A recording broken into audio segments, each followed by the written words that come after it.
Welcome to Engineering Influence, a podcast from the American Council of Engineering Companies. Today, we are talking with the ACEC Research Institute's Executive Director, Daphne Bryant, and researcher Joe Bates on the second in a series of 3 research studies that the Institute's putting out to measure, profile, and really just benchmark for the first time ever the true size, scale, and scope of the engineering and design community beyond just engineering, also the other professional services that are within the sector.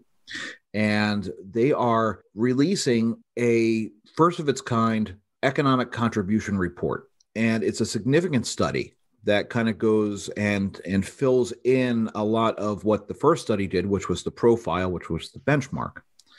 And essentially what we're talking about here is an industry that contributes almost $600 billion worth of economic activity to the U.S. economy. And that is a massive number.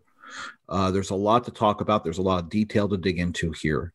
And let's start thinking first on that number, 600 billion, and let's take a look at where that comes from. Now, according to the profile, we know that the industry revenues total about 386 billion in direct spending. And then when you add in the indirect induced contributions, we arrive at a total of $600 billion, and that's about 3% of total U.S. GDP. In addition, the report shows that we support a total of 4.5 million jobs, both direct and indirect.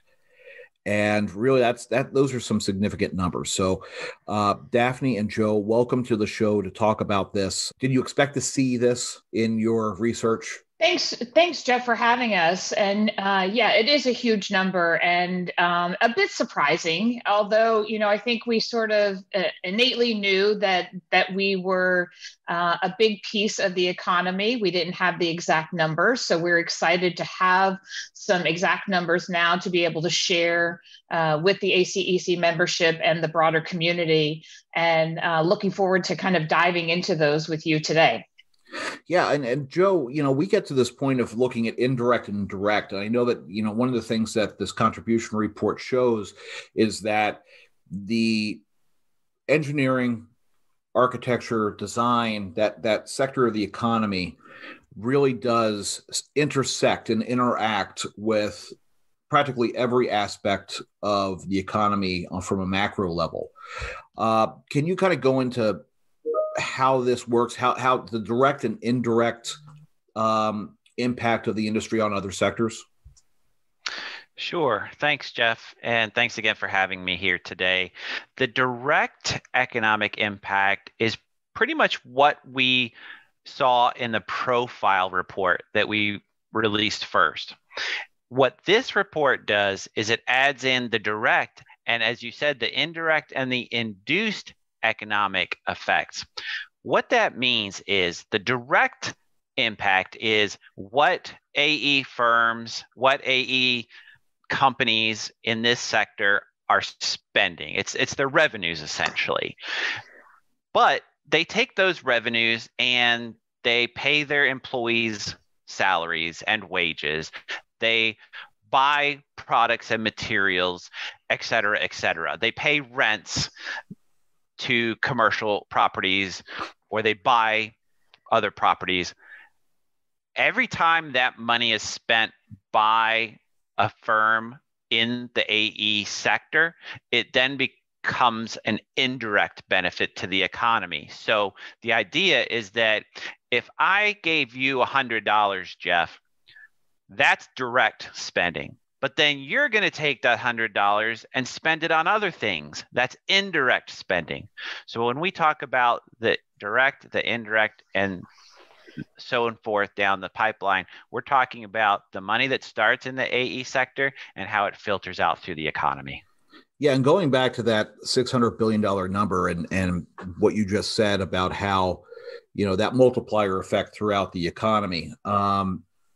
I mean, here's some stats that I think, are attention grabbing. If the AE sector suddenly shut down, the real estate and rental industry would experience a $10.5 billion loss The IT industry would fall by $11.2 billion. I mean, that's a significant hit to the economy in two critical areas that drive America forward, real estate and then, of course, IT services. The engineering industry has a reputation as being fairly data heavy. What makes this interesting to someone who's not a numbers person or somebody who's completely outside of our space? One of the things we did in this report, Jeff, is we tried to use some figures and some stats that would be understandable to the average person. So for one, each new job in the AE industry generates 2 more jobs in other areas of the economy. That's a pretty simple figure, but it's amazing when you think of the impact. Another example is if you look at the taxes that are paid at the state and local level, not just by the AE industry itself, but again, by the downstream effects of it as well. But if you look at the state and local taxes that are supported by the AE industry, it could cover the salaries of 645,000 public school teachers for 1 year, or 262,000 police officers for 1 year. And that is more than a third of all the police officers in the US.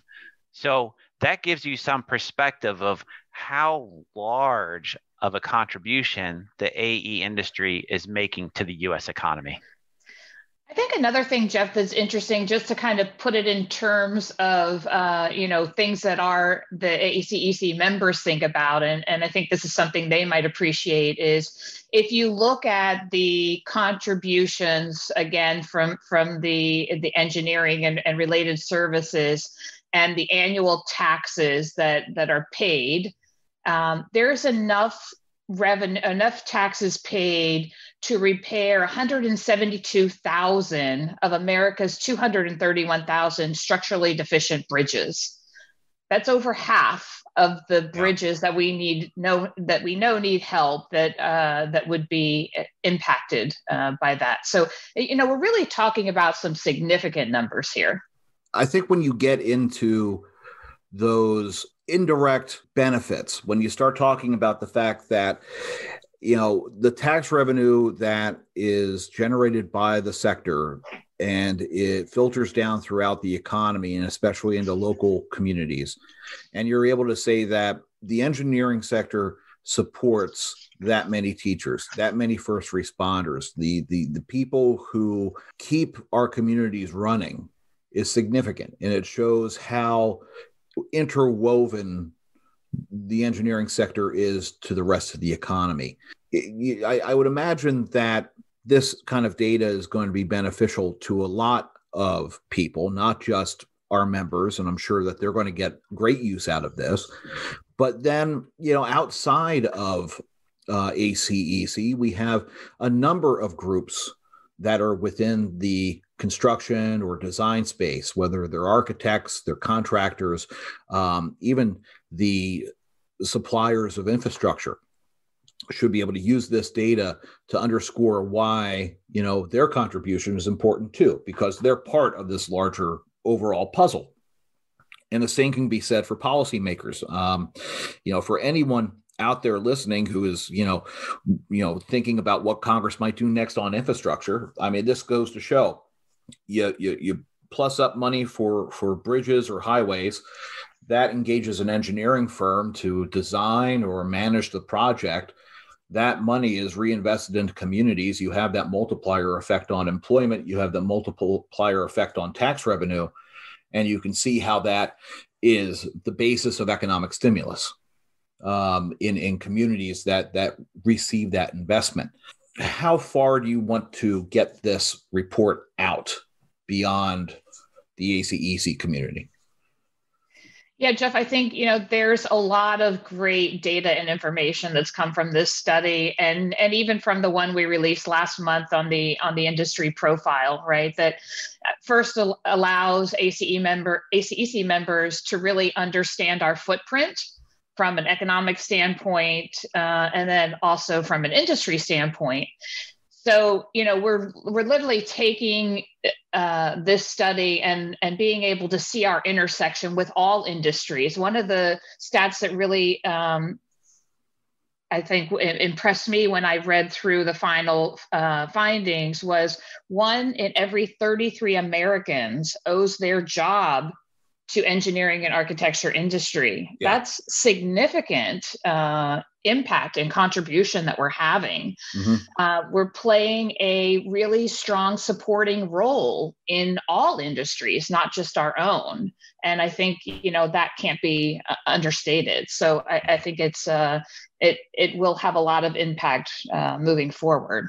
Yeah, there's one more that I think really stuck out to me when you talked about the deficient bridges, and I was looking for it while you said that. It was the engineering and architectural initiated annual taxes. So the taxes that are generated by the sector are sufficient to pay for the maintenance of nearly 100,000 miles of highway per year, and that's about the total road inventory of New Jersey and Delaware combined. I mean, that's significant in and of itself, right? I mean, we're talking about that's I-95. That's, picture in your mind what that is and what that road inventory is. And the fact that at this point right now, the taxes that are generated out of that work can support 100,000 miles of highway per year.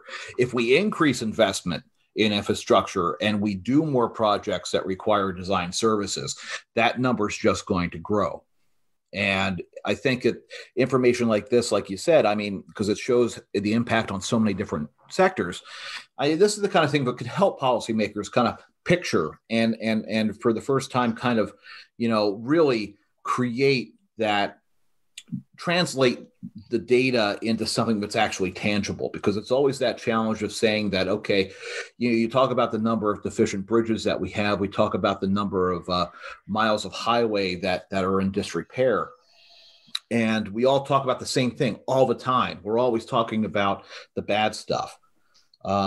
This is some really good information because it's positive. It shows that the industry, the sector is actually helping to sustain the economy, not just in the coasts, but, this is nationwide. My understanding, Daphne and Joe, is that, you guys have it broken down by state as far as, where the tax revenue is. And, what are there any areas there that kind of stick out to you from a national basis on where this sector has probably the greatest impact?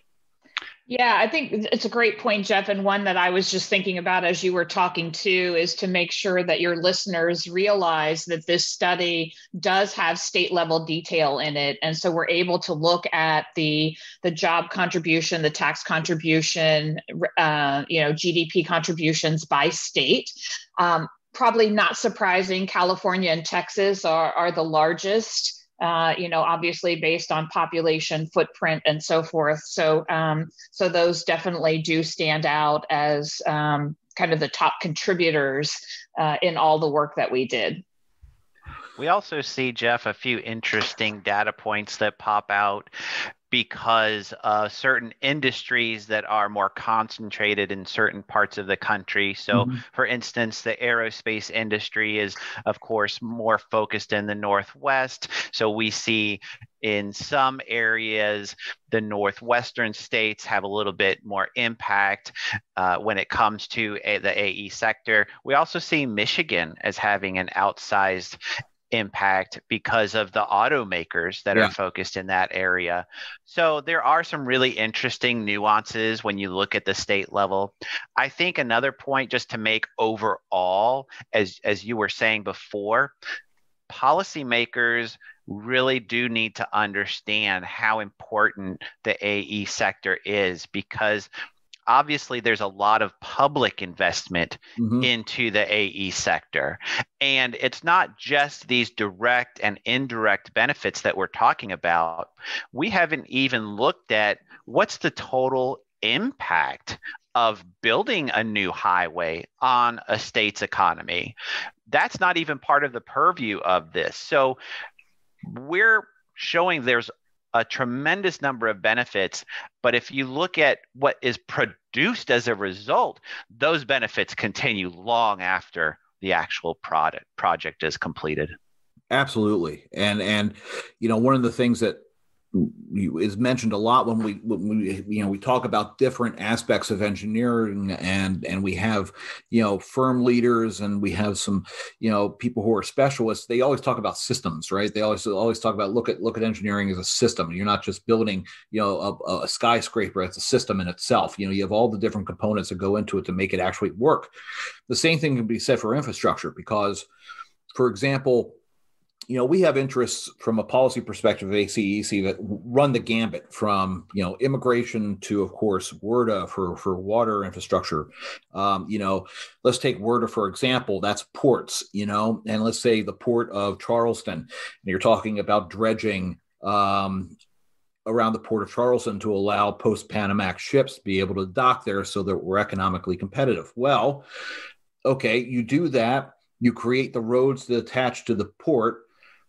That's an investment to build a road, but you're not thinking about the downstream economic benefits of suppliers and warehousing and these secondary businesses and even tertiary businesses that's set up there for a long term. You're talking about years of economic contribution, years of tax revenue, years of different economic development that can happen.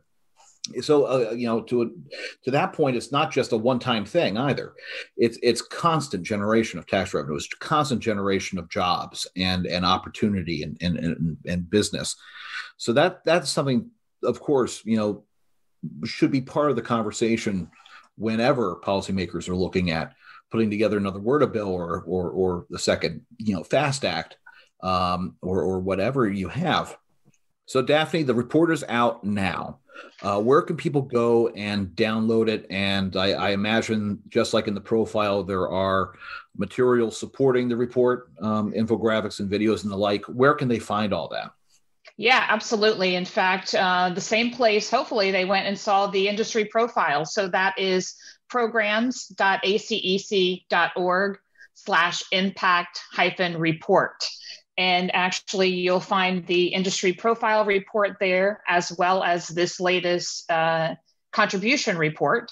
And there are, Jeff, to your point, some infographics and the press release, a number of additional, some podcasts and so forth there. So additional resources that can be used and downloaded. And again, this is not the end, right? This is the second of three reports that are coming out. So what do we have to look forward to from the Institute next? Well, Jeff, we've got the third and final report of this trifecta that will be coming out in the next 4 weeks or so, give or take. And it's going to look at the forecast for the AE sector. We have to build upon what we've produced already. We know how important this sector is. We know how much it's contributing this year. I should say last year and in previous years. We're going to come out with a forecast for growth for this industry. Or if the pandemic and the economy is not doing as well, we'll know what's coming. So that's what's coming up next is the forecast. It'll include 5 years out. And we hope everybody will stay tuned for that. Absolutely. That's going to be beneficial to a lot of audiences. Yeah, and Jeff, just to add to that once we have that forecast model, it will also give us the ability to do evaluate some scenarios around it, right? Whether it be around policy, geopolitical, other types of conditions that we can apply against that model and see what those impacts might be to the forecast. So that'll be another tool we'll have in our tool belt. That's great. So again, that's programs.acec.org/impact-report. Go to the site, download the studies. They are free. So download them, share them, read them, get them out as far and wide as possible. This is really good stuff. This is, the Institute was started with this in mind to start developing some industry leading research. And this is a good example of that. Yeah, and I just say, thank you to the firms and the individuals who are sponsoring the Institute, because they're the ones that really made this possible. So we appreciate their support. Absolutely. Because their support made the reports possible, and the work that you guys are doing, continuing to get research out there, starting with the COVID research, the studies that you did on business sentiment and what was going on during the pandemic, and now we're going into the long range forecasting. It's a lot of work in a short amount of time. So great work. Daphne, Joe, thank you again for coming back on the show to talk about the second report. We'll have you back on again to talk about the forecast when that comes out. And we'll put the link to the report in the show notes. Anything else that you want to say before we wrap up? No, thanks, Jeff, for having us. Yeah, Great. Thanks, Jeff. This is always a lot of fun, and we really hope that your listeners will download all the information we're producing. Great. Well, again, that has been another episode of Engineering Influence, a podcast from the American Council of Engineering Companies. We'll see you again next time.